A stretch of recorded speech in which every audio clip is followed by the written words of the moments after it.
বিশ্ব নবী আকা মুস্তাফা সাল্লাল্লাহু আলাইহি ওয়াসাল্লাম আমার কবরস্থানের পাশ দিয়ে যেন টুকটুক করে হেঁটে হেঁটে চলে যাচ্ছেন। এমতো অবস্থায় সাহাবা কেরামরা বিশ্ব নবী সাল্লাল্লাহু আলাইহি ওয়াসাল্লামের সঙ্গে যেন আমার রয়েছে বাবা। কবরস্থানের পাশ দিয়ে যখন হেঁটে হেঁটে যাচ্ছে, যেইখানে দাঁড়িয়ে গেলেন, থমকে আমার নবী পাক যেন দাঁড়িয়ে গেলেন।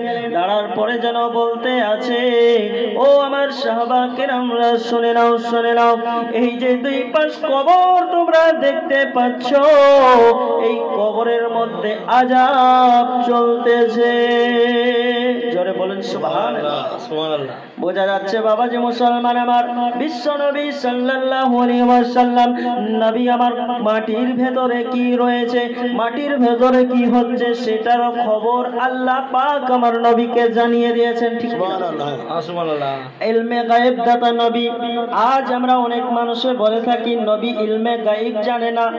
বাবা যে মুসলমান আমার, হাদিস শরীফটা দেখুন, আল্লাহ রাসূল সাল্লাল্লাহু আলাইহি সাল্লাম সাহাবা কেরামকে আমার বলতে আছে, ও সাহাবারে শুনে নাও, এই যে দুই পাশ কবর দেখতে পাচ্ছ, এই কবরের মধ্যে আযাব চলতেছে। বাবাজি যাও যাও যাও, তোমরা দুইখানা খেজুরের ডাল তোমরা নিয়ে এসো, দুইখানা খেজুরের ডাল তোমরা নিয়ে এসো। সাহাবা কেরাম রাদিয়াল্লাহু তাআলা আনহু বাবাজি নবী পাকের কথা শোনার পরে দুইখানা খেজুরের ডাল নিয়ে আসলেন। ডাল নিয়ে আসার পরে নবী পাককে আমার দিয়ে দিলেন। নবী পাক আমার বলতে আছে, ও সাহাবারে, এই যে দুইখান কবর তোমরা দেখতে পাচ্ছ, এই কবরের মধ্যে এই দুইখান ডালখানা তোমরা গেড়ে দাও। জোরে বলে সুবহানাল্লাহ। সুবহানাল্লাহ। সাহাবা কেরামরা আমার জিজ্ঞাসা করেন, ইয়া রাসূলুল্লাহ, ইয়া হাবিবাল্লাহ, নবী গো, কিসের জন্য আযাব হচ্ছে আর ডাল বা কেন দেবো? বিশ্ব নবী আমার বলতেছে, এই যে ডান পাশে কবরটা তোমরা দেখতে পাচ্ছ, এই কবরের মধ্যে এক ব্যক্তি আছে, সে কিনা আপনার সুবহানাল্লাহ চগলখুরি করে বেড়াতো। কি করে বেড়াতো? চগলখুরি করে বেড়াতো। একে অপরের কথা অন্যদিকে লাগিয়ে ঝামেলা সৃষ্টি করে দিত, এর কথা ওকে লাগিয়ে একটা কি করে দ্বন্দ্ব সৃষ্টি করে দিত।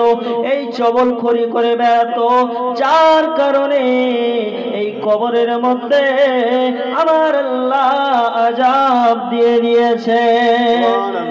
বাবাজি মুসলমান আমার, আজকে কতই না চগলখুরি করে বেড়ায়, একে অপরের কথা লাগিয়ে বেড়ায়, মারপিট করে বেড়ায়, ঝামেলা ঝঞ্ঝট করে লাগিয়ে দিই। বাবাজি এখান থেকে আমাদেরকে আজকে বেঁচে থাকতে হবে।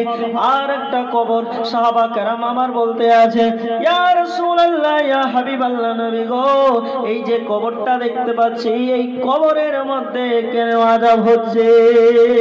বল সুবহানাল্লাহ। নবী আমার বললেন, এই যে কবরটা তোমরা দেখতে পাচ্ছ, এই কবরের মধ্যে এক ব্যক্তি ছিল যে কিনা দুনিয়ার মধ্যে পেশাবের ছিটা থেকে তারা বাঁচত না। কিসের পেশাব? পেশাবখানা, সে পেশাব করতে যেত, তা পেশাবের ছিটা লেগে তার কাপড়ে লাগতো, ওই কাপড় পরে সে নামাজ পড়তো, ওই কাপড় পরে সে সারা দুনিয়া ঘুরে বেড়াতো। তাহলে বিশ্ব নবী সাল্লাল্লাহু আলাইহি সাল্লাম কিসের জন্য আযাব হচ্ছে সেটাও তিনি বললেন। সুবহানাল্লাহ। সুবহানাল্লাহ। সাহাবা কেরামরা আমার বলতে আছেন, ইয়া রাসূলুল্লাহ, ইয়া হাবিবাল্লাহ, এই যে খেজুরের ডাল আপনি আনা করালেন, এই খেজুরের ডাল কি হবে? আপনি যদি একটু বলে দিতেন তাহলে উপকৃত হয়ে যেতাম। নবী পাক আমার বলতে আছে, ও আমার সাহাবারে, এই যে খেজুরের ডাল তোমরা দেখতে পাচ্ছ, এই খেজুরের ডাল যদি কবরের মধ্যে গেড়ে দেওয়া হয়, যতদিন পর্যন্ত এই খেজুরের গাছ আপনার সবুজ হয়ে থাকবে, ততদিন আল্লাহর জিকির করবে। সুবহানাল্লাহ। বাবাজি মুসলমান আমার, এই কথাটা এই যখন জানলেন করলেন, বাবাজি খেজুরের ডাল দুটো দুইখানা কবরের মধ্যে গেড়ে দিলেন।